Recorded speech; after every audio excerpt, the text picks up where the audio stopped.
ચાલો આજે બનાવીએ ગાર્લિક કોર્ન રાઈસ વિથ કરી. કોર્ન રાઈસ કરી બનાવવા માટે સૌથી પહેલાં બટર અને ઓઇલને મિક્સ કરીશું.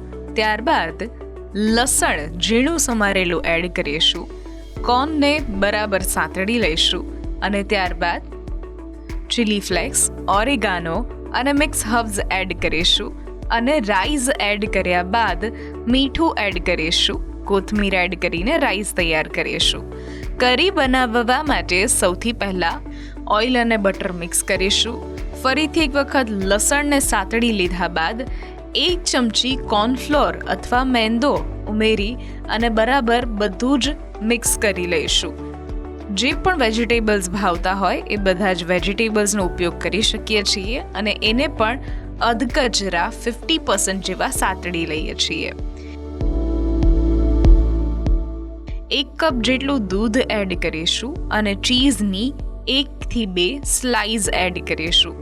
બધું જ બરાબર મિક્સ થઈ જાય ત્યાર પછી તૈયાર છે આપણી કોર્ન રાઈસ કરી.